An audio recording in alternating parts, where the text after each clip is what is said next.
Hello, hello, hello. Welcome, everyone. On behalf of Event Manager Blog and Eventbrite, I want to thank every single one of you for showing up today. We have a really great program for you. But before we begin, I just want to let you know that you can ask questions in the chat throughout the presentation, and me and Julius will go through them towards the end of his presentation. And then also, too, we're going to be recording this, so don't worry if you miss anything. You don't have to take detailed notes. We'll be sending out the recording later this week. And then with that, I'd like to hand it off to my friend Julius here. Thanks, Ronnie, and thanks again for supporting the Event Manager Blog in our webinar series together. As always, very excited. Guys, please, all of you listening right now, make sure to use the chat. So if there's any problem, you're not hearing me well, or you're having problems with the platform, use the chat. If you have questions during the webinar, please make sure to submit them. Ronnie and the Eventbrite team will have a look at the chat during my talk so that we can go back and sort of look through the questions.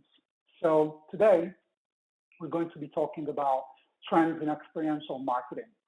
So I am super excited about this one specifically because experiential marketing is one of the most exciting parts of the event industry.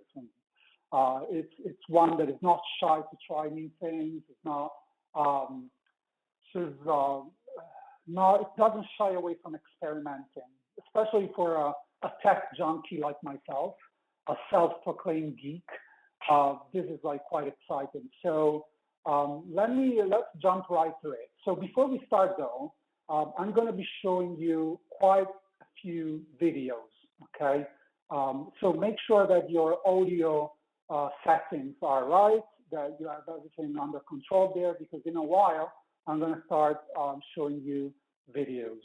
So just letting you know about that. So let's move quickly to the next slide. I'm Julius. I'm the editor of EventMB. For those that don't know EventMB, Event Manager Blog, we like to think of ourselves as one of the most influential websites about the event industry. You know where to find us, eventmb.com. Why am I here talking about experiential marketing and trends in experiential marketing? We do get submissions from hundreds of events worldwide to be featured in Event Manager Blog. We get a lot of people interested in submitting their work. So I get exposed to a lot of cool ideas, and also I also get to judge a lot of cool and interesting projects in awards and competitions. So I've selected over the past few days the most exciting, the ones I've looked at that I've gone, wow, this is something that is actually creating a trend. You know, when we talk about trends, for me, it's like, what can we do between now and next year that is actually valuable for our events, rather than what can we do in 20 years? You know, we really look at where the market is going, what a lot of people are trying to do, okay? So just to give you an idea of what is the agenda for today, we're going to be talking about the basics, okay? What should we look for in any experiential event without being too didascalic or sort of educational, because I know you want to see cool things. I know you want to see very exciting new projects. So I won't be too much of a lecture about it. We'll look at three fundamental shifts that are driving experiential marketing. So three overarching, call them mega trends, things that are really defining the experiential word as such. And then we'll look at specific trends that you can start implementing right now in your event. Yes, because every webinar that we do is not like some vanilla type of advice that, yeah, makes you think about where the world is going. I want to give you practical tips that you can implement in your event. By the way, for you guys struggling a little bit with my Italian accent, be kind with me. I'll try to be as clear, precise as possible, considering the fact you cannot see me shaking my hands all over again, all over. But yeah, we're going to be probably 30 minutes or so from now. So I'm going to be open to questions. So make sure you think about your event specifically. What's your challenge? Whenever you subscribe to Event Manager blog, you get an email from me asking you, what is your challenge number one right now? So think about that through my presentation and go through that. Okay, let's look at the basics. What are the basics? There are three main basics that define a successful experiential marketing, event marketing, activation, or whatever you want to call it. So whenever there's a live engagement component that entails a brand or a launch or a live experience, okay, that it's more of a below the line marketing activity than a meeting or a conference or exhibition. So number one, engagement, our neglected friend, or as I call it, engagement. For event planners, it's pretty much everybody wants to go to paradise, but nobody wants to die. That's the type of definition I have of engagement as such. And I'll get to that in a second because this is also one of the major shifts. But whenever there's a good experiential marketing event happening, there's a good level of engagement between what the purpose of the event is and the people attending the event. And also, there's no fantastic experiential marketing without a good idea. There's no substitution for a good idea, okay?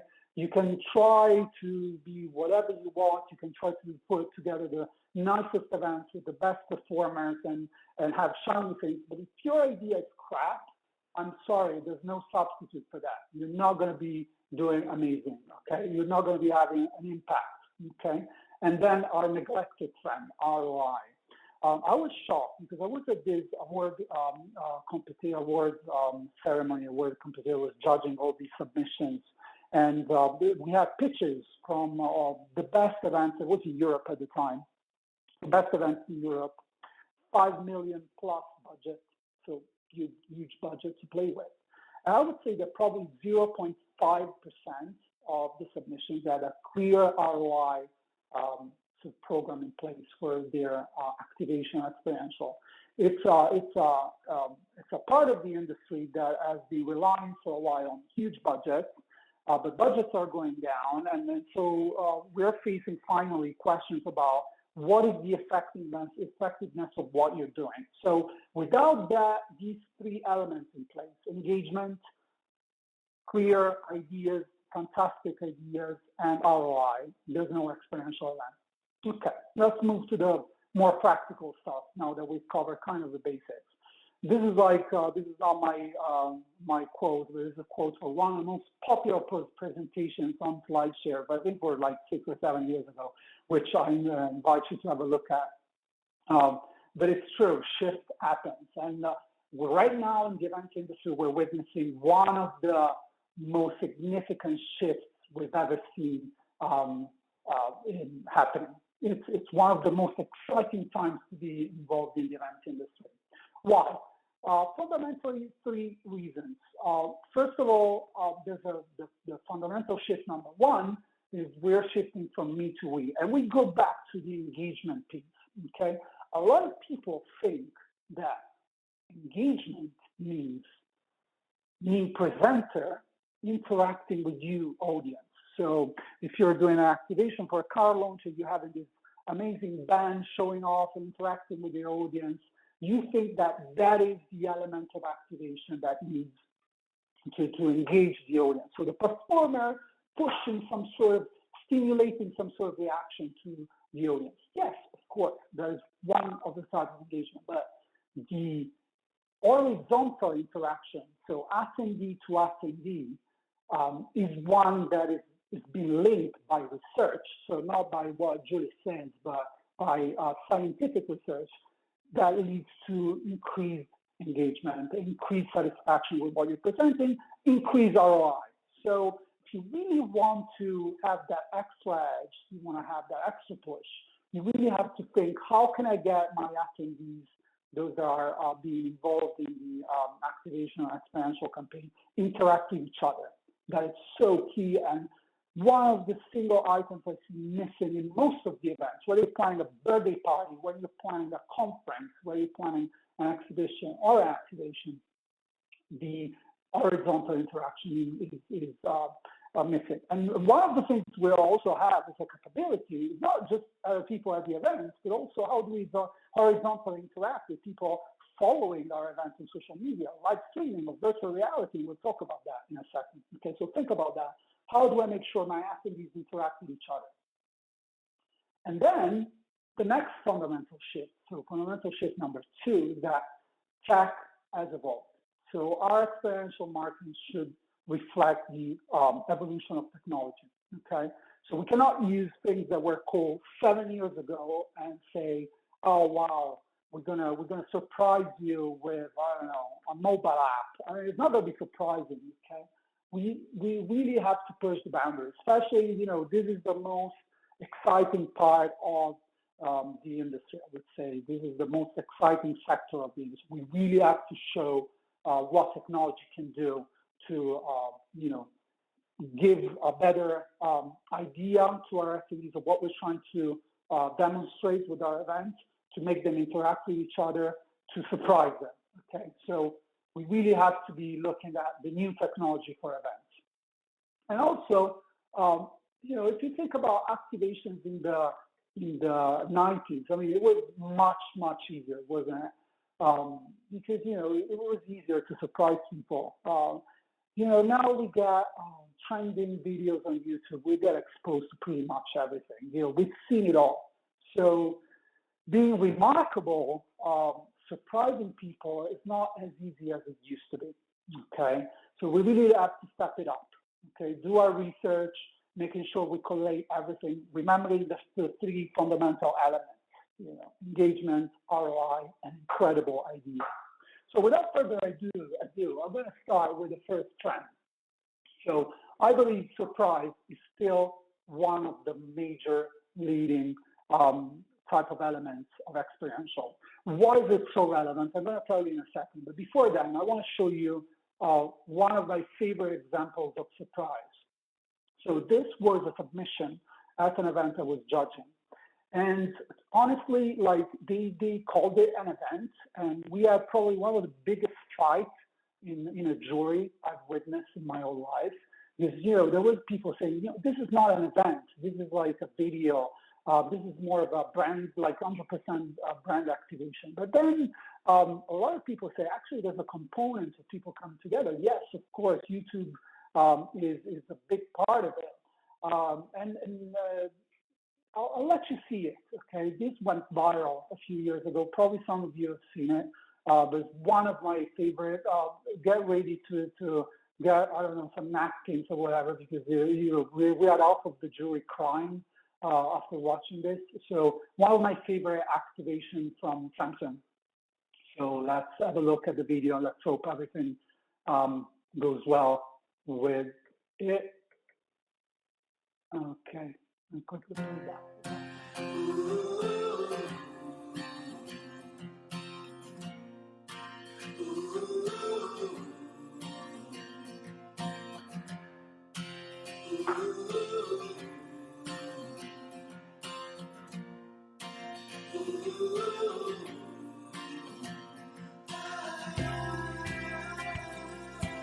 Evet, kameraman kaydı gitsin arkadaşlar.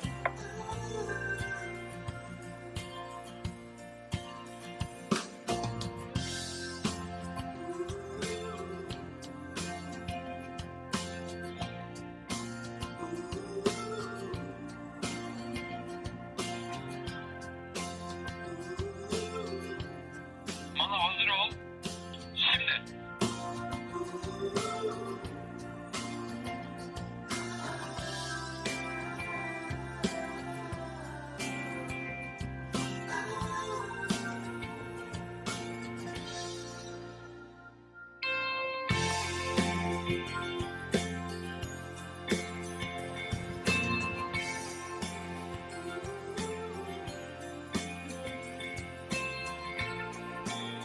Taksi hazır ol.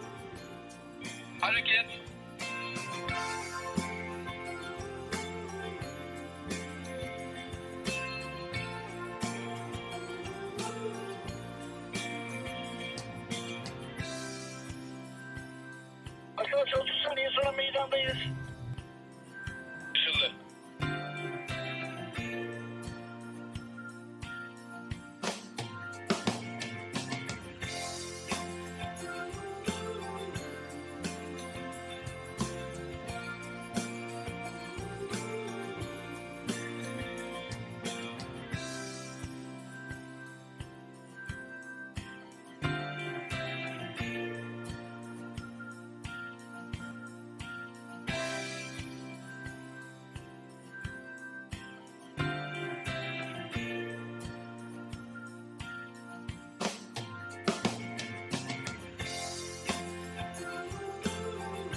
quite amazing, huh? Every time I watch it, I still get emotional about it. It's probably one of the most effective ideas. But why? It goes back to our fundamentals, whatever we've analyzed in the past. And I'm sorry if I got you crying in the middle of the day in the office, some of you. But it's so great because it's a simple idea, like the lowest budget ever, guys. I mean, I know the budget for this one. They have probably 1/20th of the budget of other projects. Lowest budget ever. Simple idea, relevant because how relevant is that? But still very surprising, very emotional. But who is surprised here? You, as the audience, is surprised. You are living the story of a very simple story, and it really reflects the very basic rules of storytelling. If you're interested in storytelling, by the way, I invite you to get a book by Nancy Duarte, one of her books, whatever. Nancy Duarte, I will get it to you later, even on Twitter. I'll share it. But basic rules of short storytelling, really heavy impact on social media, got picked up by major outlets from CNN, from everywhere. This is a Turkish campaign with the lowest budget ever. So you see what I mean here. We're talking about powerful ideas that really give you that activation, that desire to do something. Don't worry for those asking in the chat. We will spell Nancy Duarte, Duarte. Slidology being the most famous one. So let's move on. I don't want to take too much of your time. We have a lot to go through. Virtual reality. Everybody's talking about virtual reality. So before you go like, yeah, I know, virtual reality, yes, again. This is an example I'm showing you in the picture. I wanted to show you a video of this as well, but I had to be selective with the ones I had to pick up. This is an example from the Samsung S7 launch. So we're talking about the very phone that you see there in the goggles. And they created a whole park, like a carnival, almost like Disneyland, made of virtual reality, which is quite amazing. So you had a roller coaster based on virtual reality with the components of, a physical element and the virtual element coming together. That sort of combination is amazing. It works amazingly well. But what do you need to know about virtual reality for your next event? Because this is my concern. Okay, there's a lot of millions of applications of things that you can do with virtual reality. So one thing you have to know that if you want to really do it properly, it's not a cheap alternative. Okay. Also, if we're talking about building a virtual environment where you can move in and do things around, it's not cheap. It's not cost you if you want to do it properly. That's important because you can do, kind of whatever, acceptable type of things. But really, if you want to create a project that respects the three fundamental elements, so idea, engagement, ROI, you have to play with bigger budgets. Mixed reality. If you go to eventmanagerblog.com, you can download our trends report for the year. Mixed reality is the trend #1 for event technology in 2017.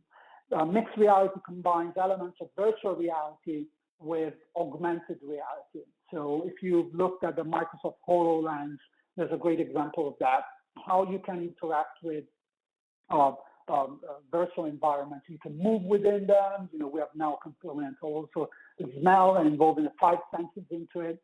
Very, very exciting, and especially in burn activation, this is the one to watch.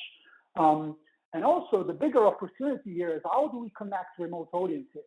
So the fundamental question of each event, I'm limited to the people attending right here, right now, not anymore. Virtual reality gives us the possibility to really connect remote audiences the best possible way. I have an example of that coming up later. So I know you're nervous, so we will make sure to talk about that more. So let's move to the next one. As we said, 3 fundamental shifts, relevancy, okay? So this one is not gonna make you cry, for sure, this video that I have up next.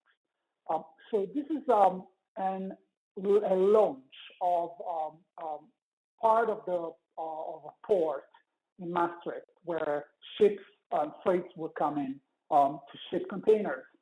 Exciting, huh? I can see you moving on your chairs, being super excited about it, right? It's a launch of a port. How exciting can it be, right?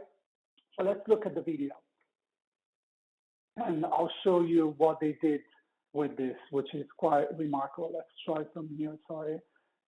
And It goes hand in hand. I would like to sincerely congratulate APM Terminals with the new terminal. You've added another world-class facility to our port. Can I require you to set in motion these new APM terminals in Maastricht 2? I will start the terminal right now.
Right. So you get a picture of what it is. So what could have done like differently? Nothing. This is amazing. Like I'm so excited about this project because it was one I actually judged on in an award competition, and it's probably one of the most boring briefs you'll see in your life.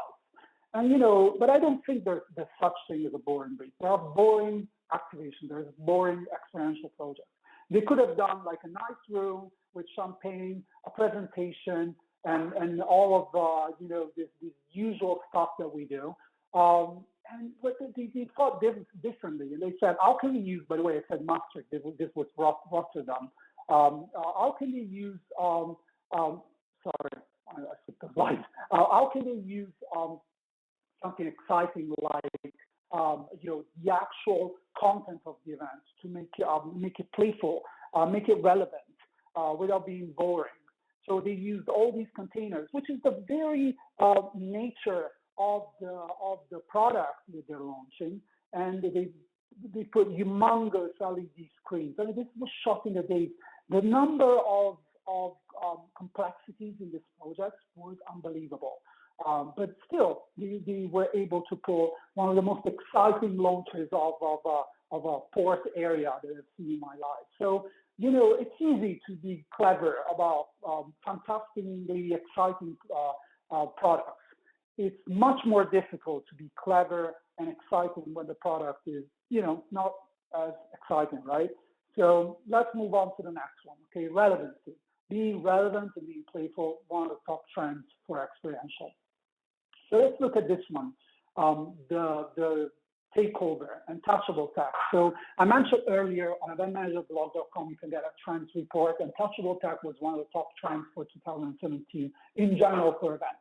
So whenever we talk about technology in the event industry, I believe, my personal conviction as Julius, one that loves technology, especially when it comes to events, that you have to touch it. Because we get excited when we get to touch things and props. Because events are about live.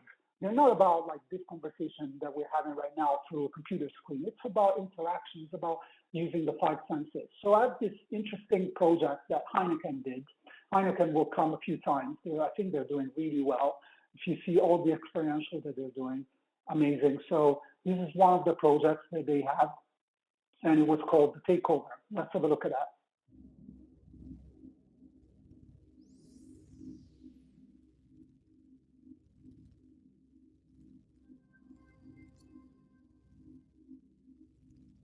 Research shows music fans have 4 common desires: moving across different music genres, exploring new music experiences, showcasing their music knowledge, and actively participating. So what if the crowd could control the show? What if the crowd could decide what gets played next? Simply by raising their Heineken bottle. This is the takeover. Here's how it works. When the takeover starts, the big screen shows 2 songs, a red song and a green song. Put the wristband you received around your Heineken bottle to turn your bottle into a voting device.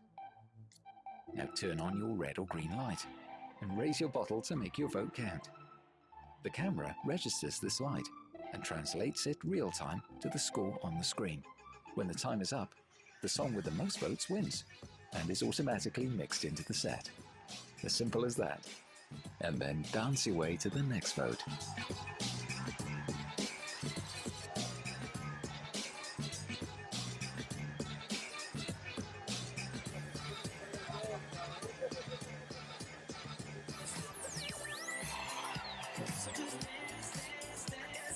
Now we celebrate every new song with a proper cheers. Go on. So what is so cool about this project? Okay, they're using the 5 senses. It's not just like use your app. Like, it's something that you can actually touch and can interact to. Because I feel that when it gets to events, software is okay, but it's awkward. It's awkward. Whenever you have to reach to their mobile phone and go there and log in there and do that action, awkward. Hardware, it's much easier. We love that. So interaction with hardware, it gives a much more incredible hedge. So I would suggest that whenever you have the opportunity, try to create props that are tech empowered. They are so much more accessible right now. This was one of the problems in the past, was they were so expensive. Now you can get it. It's more accessible. The interaction is amazing. And going back to the fundamentals, one-to-one interaction, people can have fun with each other. Okay, I'm going to move more quickly so we can be on time. Let's see. Drones forever. This is a picture from the Super Bowl. I'm going to refer back to the Super Bowl quite a few times. Drones are there to stay for a while. They have an increasingly higher role. What the Super Bowl has shown us, though, is that we know a lot of uses for drones, and we're going to get to that in a second, but this was quite something else. Everybody was like, wow, what about the drones there? What did you do with the drones during the Pepsi break? They had to pre-record it for security reasons because you still can't have them fly over people. But drones are really the way forward. Why? Let's see some of the things we can do with drones. You can stream the event. Very important to involve the audience watching from home, not being able to attend there. So drone streaming, one of the most exciting things. Put a camera on it, get to follow speakers around, connect it to Facebook Live, and boom, you're done. You got a lot of excitement and engagement around. There's a design element up to it, as we've seen in the Super Bowl, where they had hundreds of drones flying, doing incredible images in the sky. There's a security element. Let's not forget about it, because we live in very particular times where security is a concern, and drones can be a great help to predict that. But I won't get too much into that, because probably that's more of a meetings concern right now than experiential. But still something to watch. Let's move quickly to the next one, head and heart. And by the way, spelling mistake there. Sorry.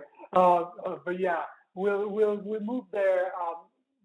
This great project that I loved was from the launch of Giulia. I'm Italian. Alfa Romeo is now doing exciting things here in the US as well. So we know the brand. So what was this? Was a launch of their car with journalists. They had to do a test drive. So what they gave them was a bracelet. Once again, touchable tech, one to watch. So while they did their test drive, they recorded all their biometrics through the test. So things like the heart rate and reaction at different stages of the test drive. So what they did very cleverly was to then link the performance of the car with the reaction that the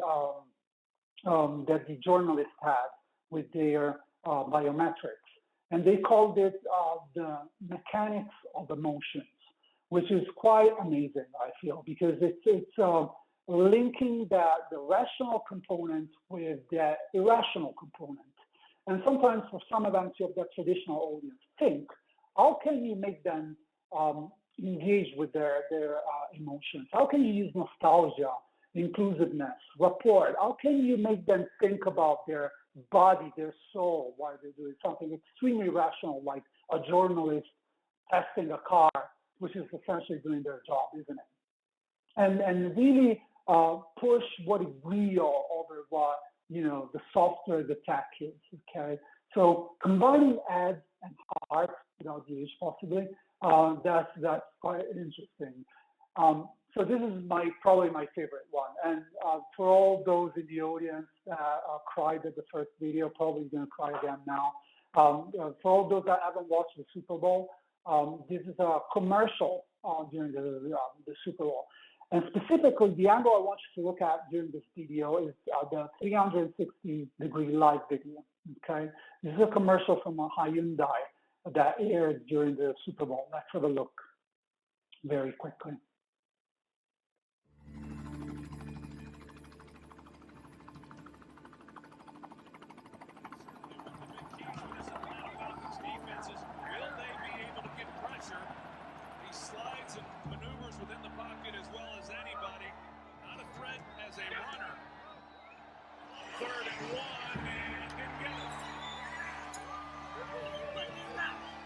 I've got my wife, Emily, my 4-year-old daughter, Hadley. The hardest thing about this deployment, can't really explain it too well, just daddy's got to go to work again.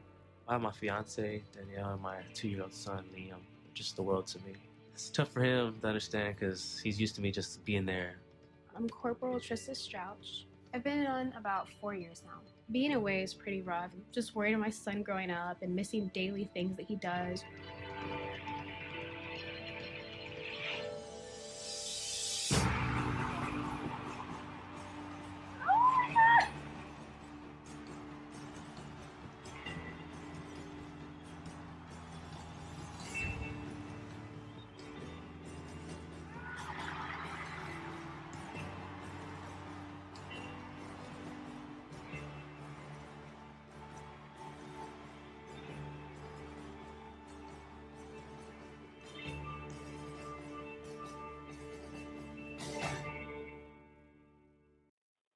So yeah, very, very emotional. I watched it live during the Super Bowl. What's great about this project here? First of all, it was shot live during the Super Bowl. So amazing new type of convergence where really traditional advertising comes together with live experiences. We see the boundaries blurring more and more. So you will see more and more of these examples. But why do I love that? Because it's the 360-degree live experience, which is what everybody is referring to as VR. We're really talking about this right now, which is the most implementable type of tactic that you can have for your event. 360-degree live video is now supported by YouTube, Twitter, Facebook. You can have a lot of activations with 360-degree live video, having special cameras like the one you see in the commercial that really connect remote audiences to your event. It does not require goggles. You can see it on your phone, well, even on your iPhone by just tilting it around. And you're there, you're immersed in the experience. So things that you can do now with 360-degree live video, you can watch the Super Bowl live, you can watch a conference live. There's an example that we cover on Event from the 30 under 30 from Forbes conference. Quite exciting. You're just there, you're from there. So think about involving remote audiences through 360-degree live video. One of the most accessible way to implement what everybody is referring to as VR in the event industry. I'm going to move to one that I particularly like because it's play, and we know that play is so important. You know, if you haven't read about the subject of play in a business environment and marketing environment, I invite you to do so, because the effect that play has, whether you're playing a meeting, whether you're playing whatever type of event, it's massive. It takes us back, it strips off all our barriers, and it takes us back to when we were kids. And, you know, we're ready to do everything when it gets about play. I live in Las Vegas. I know about play. So the importance of play and how disruptive it can be. So this is a great example that I loved when won a few awards over the last year by Google Photos specifically. So let's have a look at that. Quite interesting one. Let's load the video.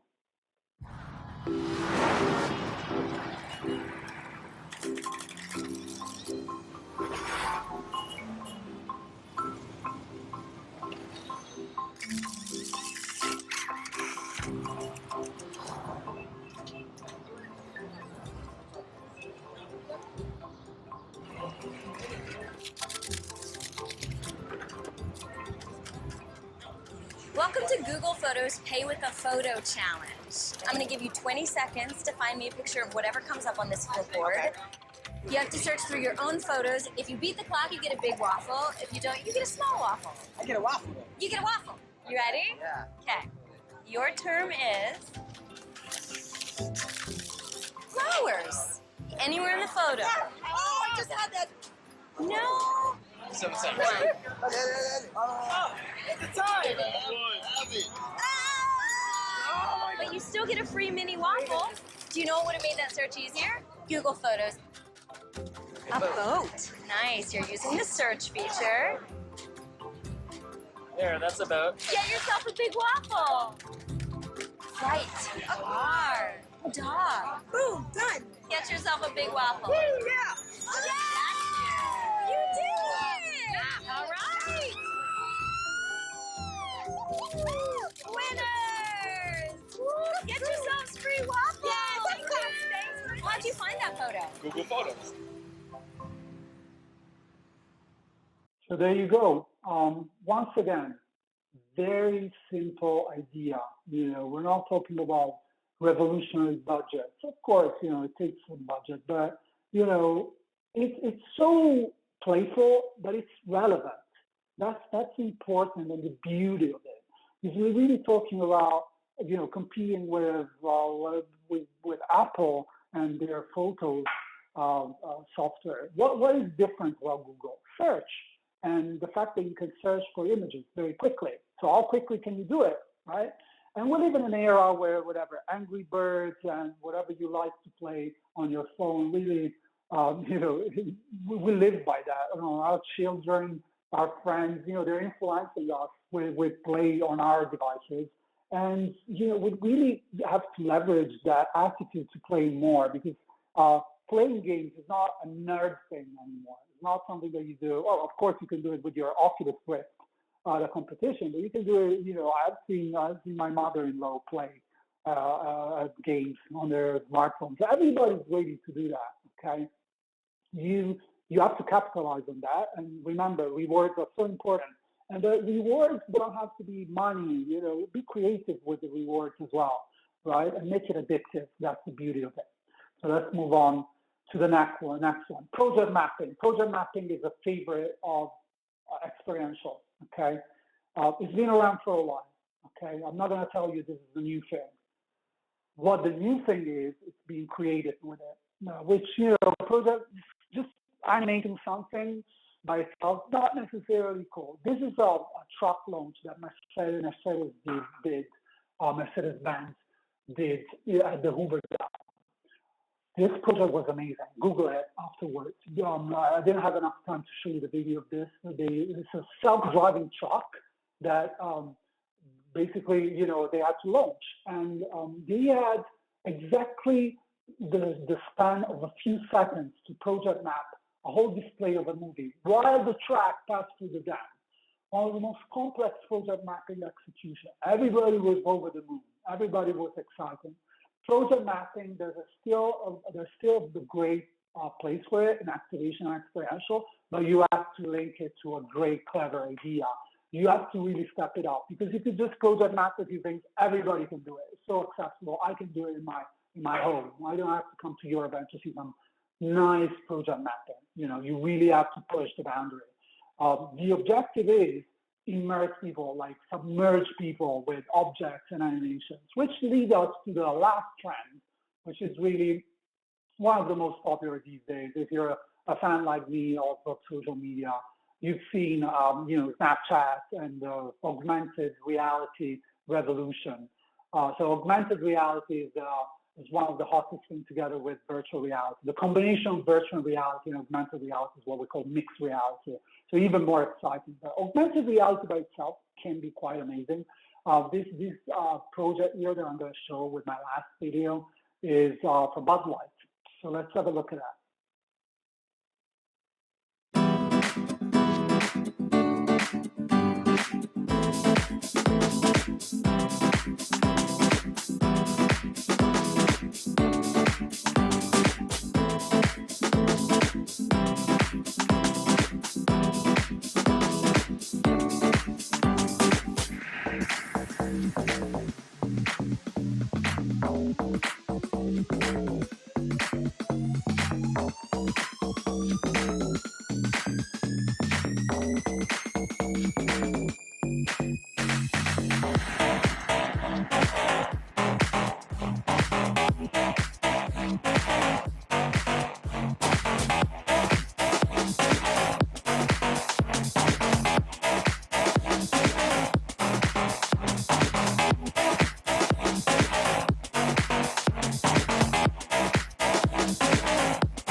So fantastic project by this agency, Float, for Bud Light.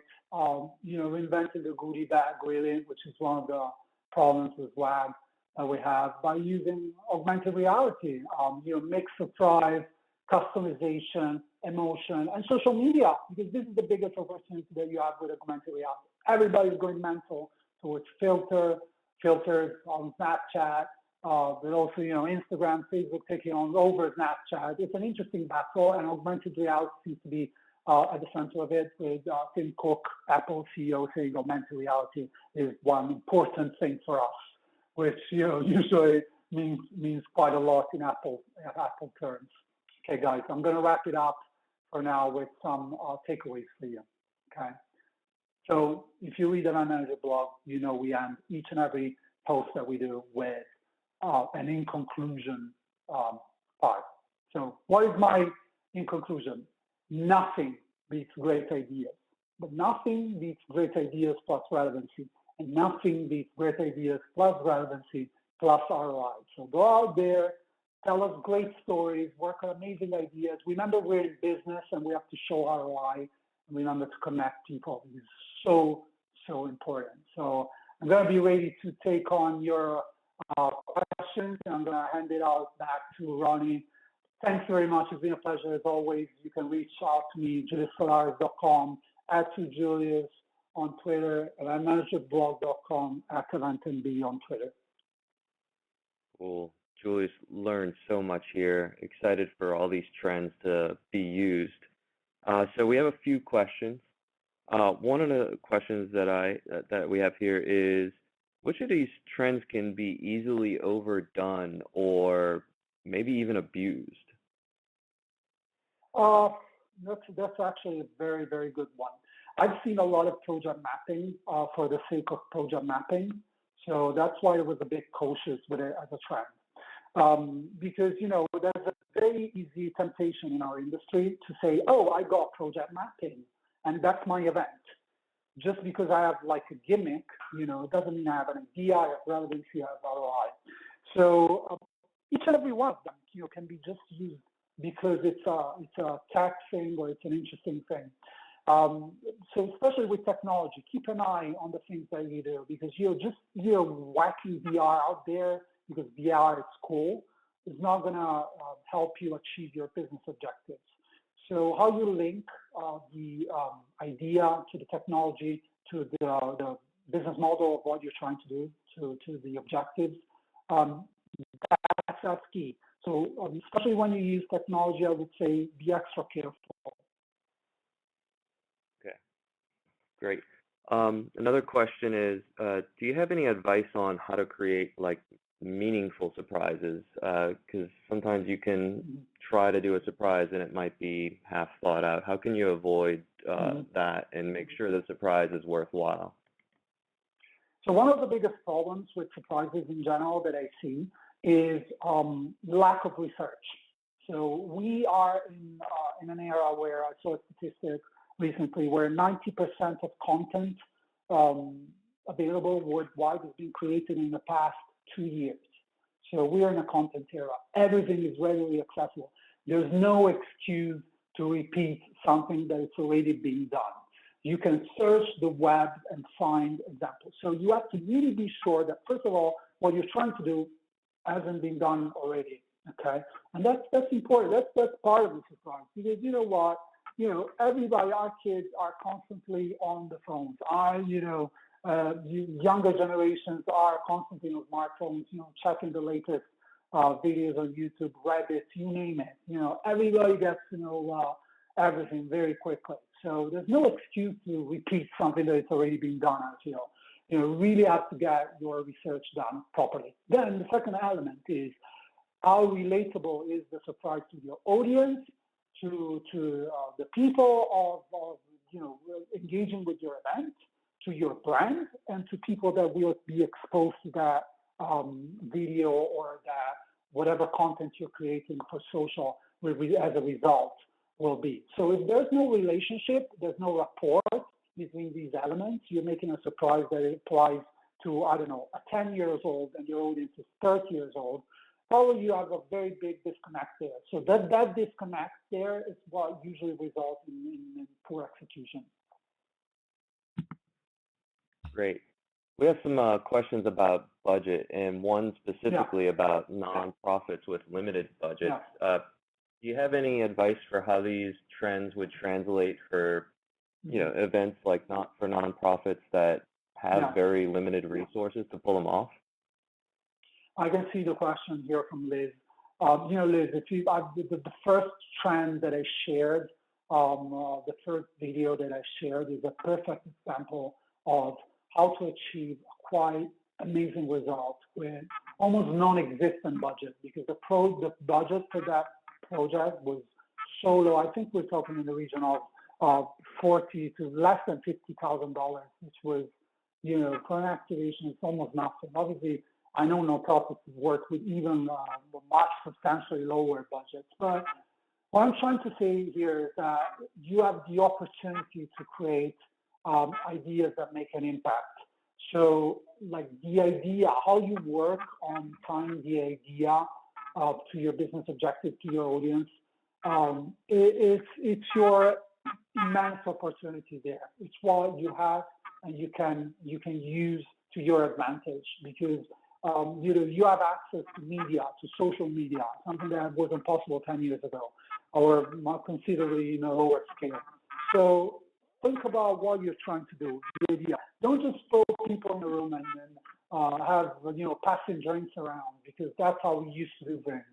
Try to see how can you innovate with incredibly powerful ideas. There's no substitute for that, and everybody of us is on the same level when it gets to ideas. There's no budget. I've seen activations with incredible budget, special effects, so boring. Nobody cared, with very dull results, right? So think about that.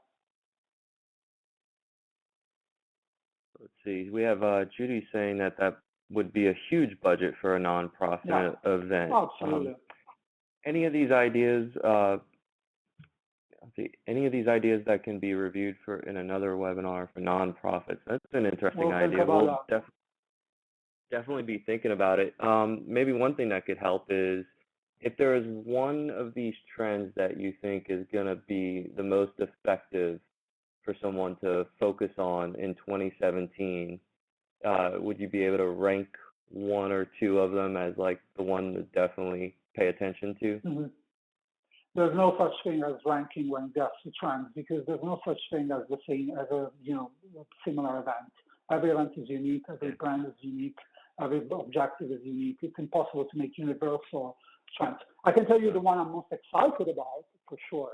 So we've been traditionally struggling with, the conundrum of events is how can we involve people that are not at the event? Because this means extending the business model of events. The events are limited to the people that attend usually. So social media started that process of change where we can involve people through social. But it doesn't give like a similar experience to those attending there. Obviously, we see a lot of FOMO, fear of missing out, obviously, for those that are witnessing events through social media. The virtual reality and 360-degree live video, that is the opportunity there. How can we create as much of a similar experience to those that are experiencing live to those that are not there? That's what is a game changer for events. And don't see it as a threat because I've seen this coming all over again. It was the same talk that we had in 2007 when social media, 2006 when social media was coming along, and everybody in the event industry was freaking out because they were saying, "Oh my God, nobody's going to show up to our event. Live industry is dead. Social media is going to eat up all our events." And as a result, we see exactly the opposite, where events have become the business model for the music industry, where you can see videos online, and all of a sudden you feel this urgency and frustration to actually go there and be there, and then be in person, interact with other people. There's no substitution for live. So once we establish that, the challenge is how can you have the same experience for people that cannot make it to the event? Because you have to live with the fact that not everybody can come to your event. So that is the challenge. And while we've tried hybrid meetings with Skype and all of that, failed miserably. There wasn't the same experience. Virtual reality can give us that type of experience. So at least it's trying to. And remember, there's people like Facebook pumping millions into virtual reality. That makes a huge difference. So keep an eye on it. Keep an eye on projects that have virtual reality at the core. Great. So we're about to run out of time, and I just want to thank everyone for coming and joining us, and I hope you definitely have a lot of actionable insights to act on and take your event to the next level. So we're going to be sharing the recording later this week, and Julius, a lot of people want to know if you can share some the videos. links. I can see that. Probably we'll find the best way to do that, or either we update the webinar page, I guess, for the sign up, or I don't know if you guys are going to do a blog post about it. Somehow, we'll find a way to share them. Yeah. So I can give you all the links there. Yeah. Perfect. Yeah, we will be doing a blog post to kind of recap some of the highlights. So we'll make sure to have the links to those videos in there. Yeah, I will share on Twitter. I will share on Twitter an article that we've done with at least 3 or 4 of the videos on the Manager blog, so you can have a look at those. Then I guess keep an eye on Eventbrite's account. Thanks, guys. I hope you enjoyed it. Thanks very much, Eventbrite, for this one. Thank you.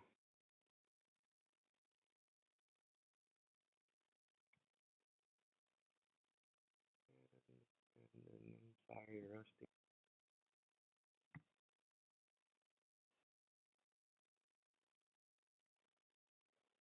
Hello?